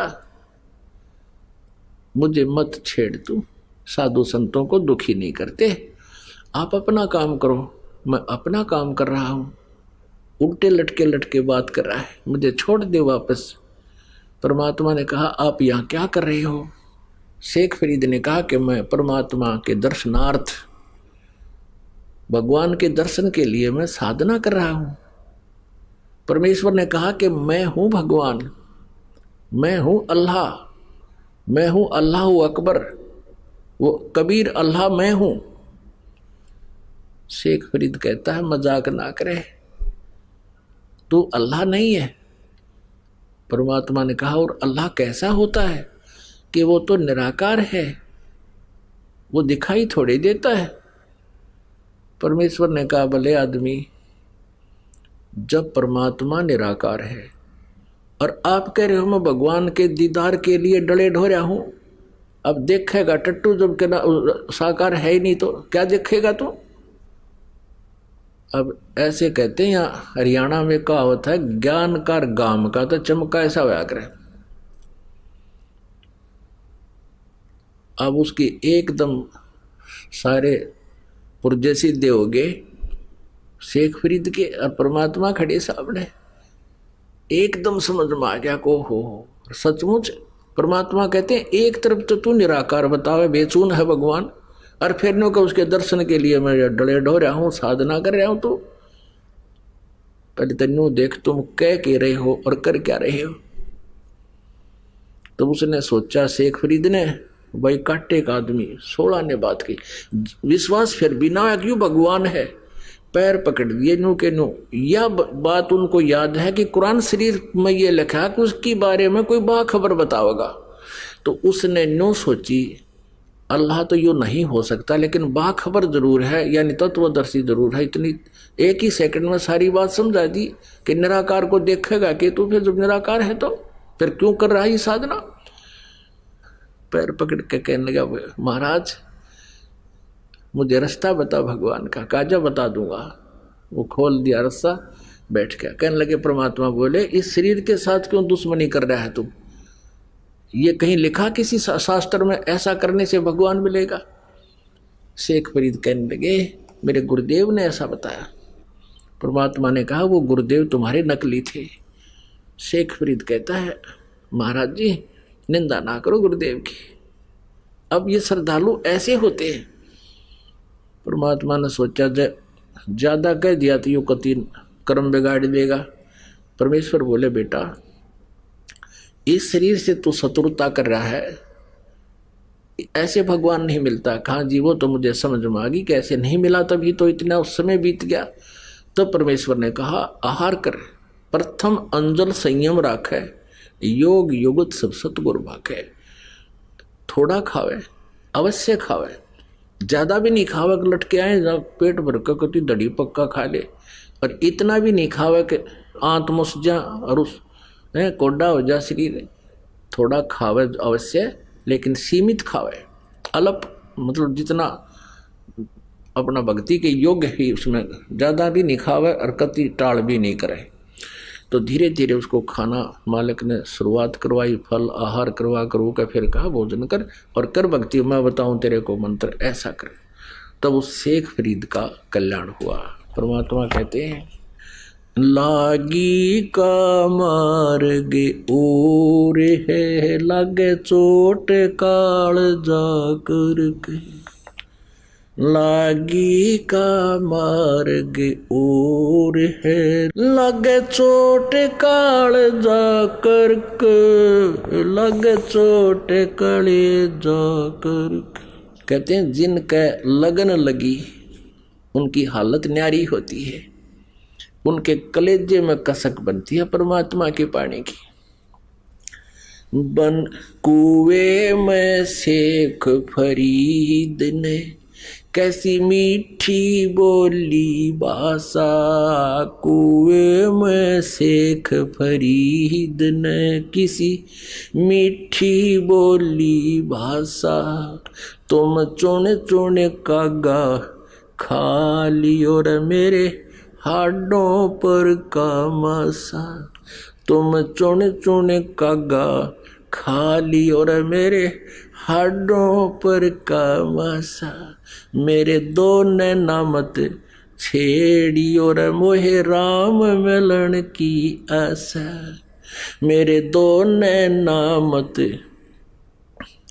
छेड़ियो रे मोहे राम मिलन की आशा, जिन करी तपस्या घोर थी वो ओहे आसरे अर्क, वो ओहे आसरे हर्क, वो ओहे आसरे अर्क, लागी का मार्ग लग चोट काल जा करक, लग चोट काल जा करक, लागी का मार्ग और है लग चोट काल जा करके, सुल्तानी मगन बैराग में जिन तज दिया बलख बुखारा, सुल्तानी मगन बैराग में जिन तज दिया बलख बुखारा, कदे पालकियों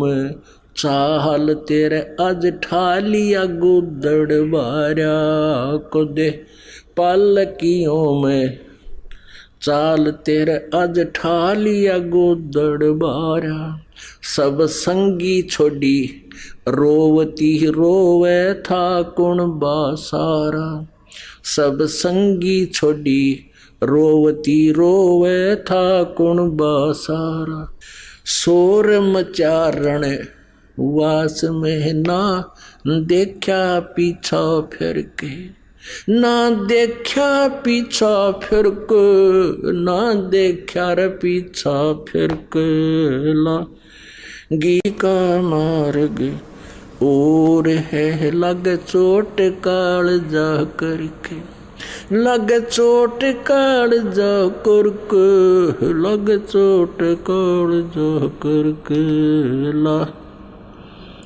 बन बीच भरतरी भूप ने एक मारा ताण निशाना, बन बीच भरतरी भूप ने एक मारा ताण निशाना, कोई घड़ी सदी थी आवन की साधु का हो गया आना, कोई घड़ी सदी थी आवन की साधु का हो गया आना, कोई मुआ मर्ग जवा दियो न तारे धरो न बाणा, कोई मुआ मर्ग जवा दियो न तारे धरो न बाणा, वो जिंदा कर दिया ढोर था शस बण्या परीक्षा करके, शस बण्या परीक्षा करके, शस बण्या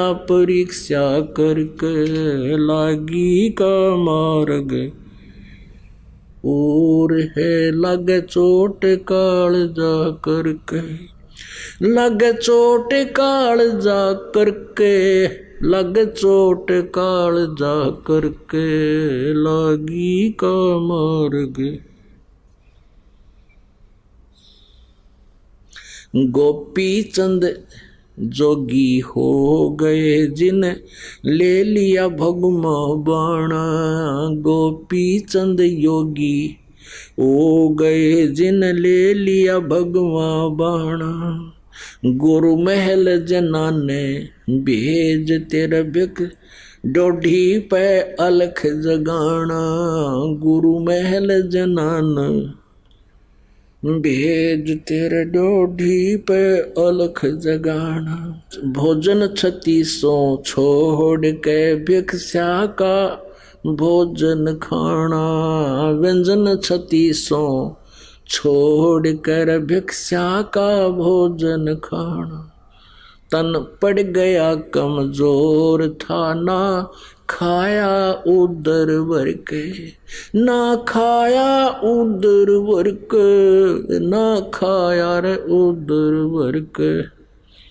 लागी का मार्ग और है, लगे चोट काल जा करके, लगे चोट काल जा करके, लगे चोट काल जा करके। लागी का बाजीद कहे उठाओ ऊंट को, लोग कहें ये मुआ। बाजीद कहे उठाओ ऊंट को, लोग कहें ये मुआ। रही कुछ नक्सक बिगड़या है नहीं, बाजीदा अचरज हुआ। कुछ नक्सक उठन आड़ी चीज रही ना, गया ओढ़ सलानी सुआ। रही उठन वाली चीज नहीं, गया ओढ़ सलानी सुआ। कुछ नक्सक बिगड़या है नहीं, बाजीदा अचरज हुआ। कुछ नक्सक बिगड़या है नहीं, बाजीदा अचरज हुआ। जिन किया अचंभा घोर है, तजा राज काल से डर के, तजा राज काल से डर के, तजा राज काल से डर के। लागी का मार्ग और है, लग चोट काल जा करके।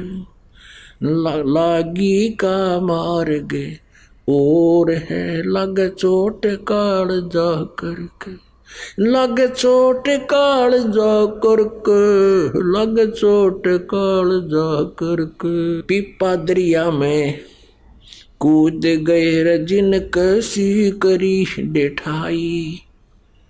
पीपा दरिया में कूद पड़े रजिन, कैसी करी डेठाई।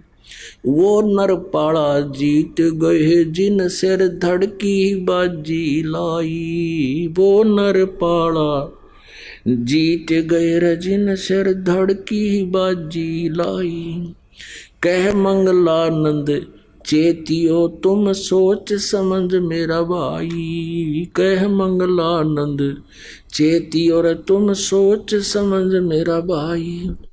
बिन चेते ये झूठा शोर है, कुछ जाइयो शुक्र करके, कुछ जाइयो शुक्र करके, कुछ जाइयो रे शुक्र करके। लागी का मार्ग और है, लग चोट काल जा करके। अपन आत्माओं, ये महापुरुषों की गिनती कराई है इस कवि ने, और इसमें उन महापुरुषों का ज्ञान दिया है जिन्होंने परमात्मा के लिए समर्पण किया। अब परमेश्वर कबीर जी कहते हैं ये बातें कहन सुनन की नहीं है, ये कर पाड़न की है। ये गान बजान और कहन सुनन तक सीमित नहीं रखना है, ये ऐसे करना पड़ेगा। और अब कितना आसान तरीका है, परमात्मा के पाने के लिए युगों से प्रयत्न चल रहा है। एक पीपा ठाकुर नाम का राजा था इधर राजस्थान के अंदर, गिगनौर शहर का, गिगनौर का। वो दुर्गा का पुजारी था और उसको दुर्गा जी जो है साक्षात दर्शन देती थी। और एक दिन रामानंद जी चले गए उधर, क्योंकि रामानंद जी को परमेश्वर कबीर जी के ज्ञान का परिचय हो गया था।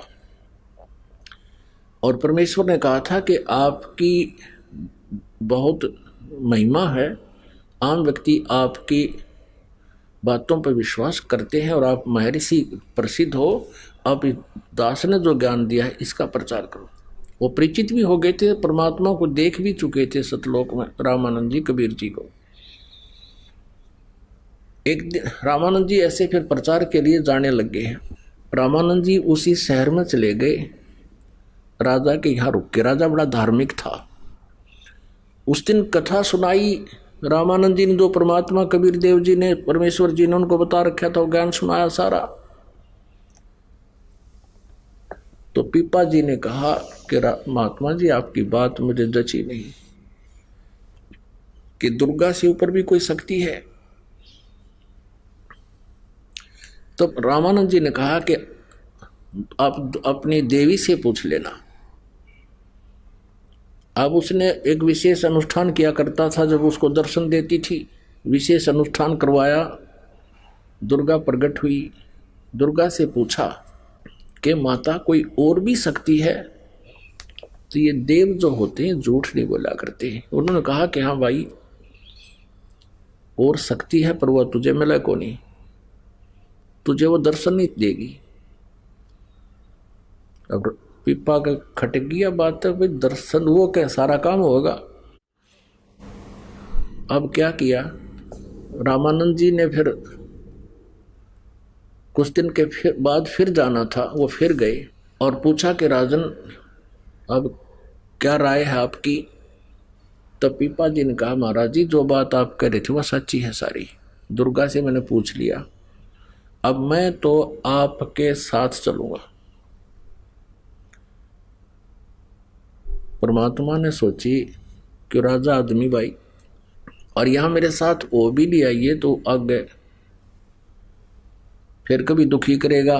तो उसको कहने लगा कि राजन ठीक है, आपको मैं फिर आऊंगा लेने के लिए, आप फिर आना। अब पीपा ने सोचा कि ये महाराज जी फिर आवेगा और मेरे कसकला गिरी करडी। कहने लगा महाराज जी मेरा तो पल पल भारी हो रहा है, मैं आपके साथ चलूंगा। बहुत समझाया कि राजन वहां जमीन पर सोना पड़ेगा, लुखी सुखी खानी पड़ेगी, अगर मैं सब कुछ कर लूंगा। फिर उसने सोचा अकबर चल ठीक है, बोले तो त्याग दे, राज त्याग दिया। अब उनकी पत्नियां भी तैयार हो ली, 3 पत्नी थी पीपा ठाकुर के, 3 औरतें थी, तीनों तैयार हो ली कि हम भी चलेंगे आपके साथ। अब राजा बोला कि महाराज जी ये तो तीनों तैयार हो ली, यू सांग फिर नो का नो रह गया आगे, ये भक्ति करने देनी मेरे को। रामानंद जी कहने लगे काम कर, इनको न्यू कह दे कि अपने गहने हैं और सब आभूषण हैं, अच्छे अच्छे कपड़े यहाँ छोड़ दो, एक तन पर जो कपड़ा पहन रखा है वो साथ ले ले, कह दे फिर कोई दिक्कत नहीं। उसने ऐसा ही कह दिया सबको। अब तीनों के पास राजा कहने लगा कि अपने आभूषण सब यहीं उतार दो, सिंगल कपड़े पहन लो, एक एक ड्रेस लेकर चलो मेरे साथ। 2 तो ये कहने लगी कि ना जेवर ना छोड़ दूं मैं, आभूषण ना छोड़े, इतना सोना इतने बढ़िया हार हम ना चलते। फिर वो तीसरी का नाम सीता था। सीता ने सब आभूषण उतार कर वहीं रख दिए, सिंपल साड़ी पहन ली जो सिंपल सी, और वो तैयार हो ली। अब राजा वापस आया, गुरुजी बैठे थे अलग स्थान पर बाहर। कहने लगे गुरुदेव 2 आपत्ति तो टल गई, एक रहेगी वह तैयार हो ली। क्योंकि रामानंद जी को पता था कि स्त्री को अपने आभूषण जानते ही प्यारे हुआ करें, और जिन आभूषण भी त्याग दिए तो वो भक्ति में बाधक नहीं हो सकती, वो पुण्य आत्मा है। और जब ये त्याग देंगी तो ठीक है, कोई दिक्कत को नहीं, फिर भक्ति कर लेंगी। और जब ये आभूषणों की चपटी है तो वहाँ पार पड़े को नहीं, आभूषणों की चपकी रहेंगी तो ये भक्ति की योग्य नहीं है। तो 2 तो नाटकी साथ चालन तो मना कर दिया, एक फिर भी तैयार हो ली। तब रामानंद जी ना के बता के भगवान 2 तो टल गई, एक अब भी रहेगी। रामानंद जी कहने लगे मैं चलता हूँ तेरे साथ। रामानंद जी ने कहा कि बेटी ये देखो हमारे साथ चलेगी, वहाँ 100 तरह के व्यक्ति होते हैं, कोई बुरा कहेगा, कोई भला कहेगा, बदतमीजी करेंगे, आप यही रहो। अक नहीं महाराज जी मुझे भी आत्म कल्याण कराना है। तो रामानंद जी कहने लगे बेटी हमारे साथ चलना है तो कति नी वस्त्र होकर चलेगी। अब सीता बोली जी ठीक है। जब वो साड़ी लाएगी उतारन कब लो, तब कहने लगे बेटा बस बस बस, तब रामानंद जी कहने लगे, रामानंद जी ने कहा पीपा जी से कि ले ले इस बेटी ने साथ, या तेरा बाधक नहीं पड़ेगी, सहयोग देगी, इसलिए तो कुर्बान होगी है सब कुछ। और लोक लाज मर्याद जगत की तरण जो तोड़ बगावे, जब कोई राम भगत गत पावे। तो दोनों चले गए, रामानंद जी के वहां रहने लगे। रामानंद जी कहीं बिहार पर चले गए बाहर घूमने के लिए, दूसरी तरफ सत्संग करने के लिए। उनको कहा कि तुम यही रहना, मैं 10-15 दिन में आऊंगा। वो दोनों जने आश्रम में छोड़ दिए। उन्होंने सुन रखा था कि भगवान कृष्ण जी की द्वारका जलमग्न होगी, जल में डूबेगी। वो दोनों सीता और पीपा दोनों घूम रहे थे, पति पत्नी यानी भक्त भक्तनी। वहां एक पाली था, उससे पूछा कि कहते हैं भगवान श्री कृष्ण जी की द्वारका थी यहाँ पर, क्या अब भी भगवान यहाँ रहते हैं? पाली बोला हाँ यहीं रहते हैं, ये अंदर है, इसमें इस दरिया के अंदर है। अब उन्होंने दोनों ने सोचा कि गुरुजी आवे तब तक भगवान को मिलाते हैं, बोले बाले होते हैं भक्त। उसने कम्मे आदमी की बातों में विश्वास कर लिया कि यहाँ है भगवान की द्वारका, नीचे ग्वाल बाल भी है वहाँ पर, खूब खेलते हैं वहाँ पर। उन दोनों ने सलाह मिला ली, गुरुजी आवे तब तक अब तक यहाँ भगवान से मिलाते हैं। चलो, दोनों ने सोचकर कदम छलांग लगा दी दरिया में। अब परमेश्वर कबीर देव जी ने उस दरिया के अंदर ही द्वारका रच दी उन भक्तों के लिए। अब 7 दिन वहां रहे, ग्वाल बाल भी तैयार कर दिए के लागे भगवान ने, और श्री कृष्ण का रूप बना के वहां घूम रहे हैं। 7वें दिन वो चलन लागे वापस, भगवान हम जावे, हमारे गुरुजी आने वाले हैं। तब कहते हैं श्री कृष्ण रूप में परमेश्वर पूर्ण ब्रह्म ने एक अंगूठी निकाल कर दे दी और पीपा जी को परा दी। उस पे लिखा था कृष्ण। अब कहते हैं क्रय करावा साइया, कबीर परमेश्वर ही तीनों लोकों में प्रवेश करके सबका धारण पोषण करता है, यानी सबका जो भी कार्य है वही करता है। अब वो स्वयं अपनी महिमा नहीं कराता। अब उधर से क्या था, जब उस पाली ने देखा कि 2 वो साध्वी और साधु भक्त भक्तनी दरिया में डूब कर मर गए और खेतों में काम कर रहे थे, वो उनको आवाज़ लगाई कि भागियो भागियो। वो बाजे आए 10-20 आदमी। क्या हो गया कि भगत और भगतनी डूब गए नीचे। कैसे डूब गए कि मेरे से पूछ रहे थे द्वारका है यहाँ, मैंने वैसे मजाक कर दिया कि यहाँ है। उन्होंने आपस में सलाह करी चलो भगवान के दर्शन कराते हैं, दोनों छलांग लगा के डूब कर मर गए। तो उन खेतों और व्यक्तियों ने कहा रहे तेरा भलाओ तनियो के कर दिया, नालायक साधु संत भोले बाड़े हुआ करें। वो बहुत दुख पाया, भाई बड़ी गलती बनी है। तो अब 7वें दिन वो पाली वहीं घूम रहा और पश्चाताप कर रहा कि क्या बनी। वो दोनों निकले नीचे तक। अब वो डर गया कि भूत कितना है। पाड़ी ने सोचा भाई यू क्या, ये तो कति साथ में आखड़े हो, एकदम भागण जोगा भी ना रहा। फिर कहा रे हिम्मत सी करके कहा कि आप जीवित कैसे हो गए। वो कहने लगे आप मरे कहाँ थे कि दरिया में डूबे नहीं तुम। डूबे वो जो भगवान का भक्ति नहीं करता।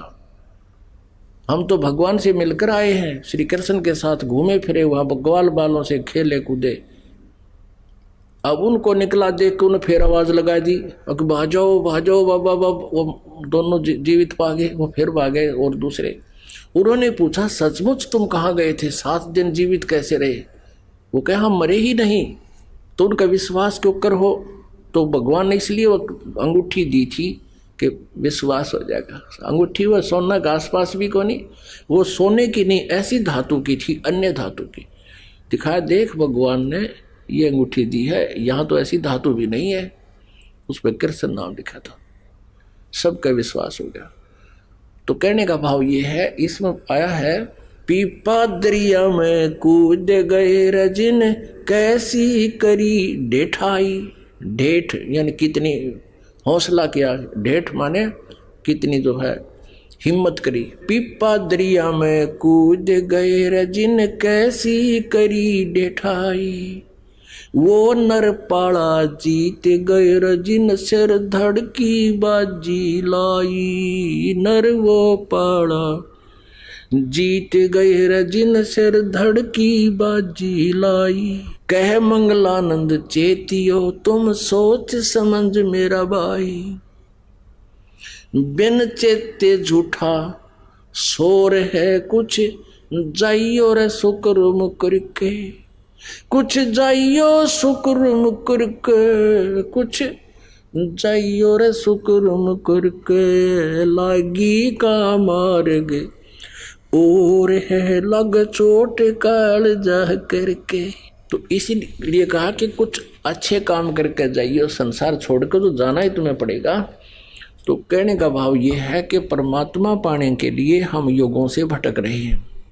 अब ऐसी ऐसी साधनाएं भी कर ली, परमात्मा ने ऐसी लीलाएं भी दिखा दी, तो भी मोक्ष नहीं था जब तक वो कबीर परमेश्वर की शरण में नहीं आए और इस सत साधना उनको नहीं मिली जो आज आपको मिली। इसी से मोक्ष होगा, इसी से संसारिक सुख होंगे।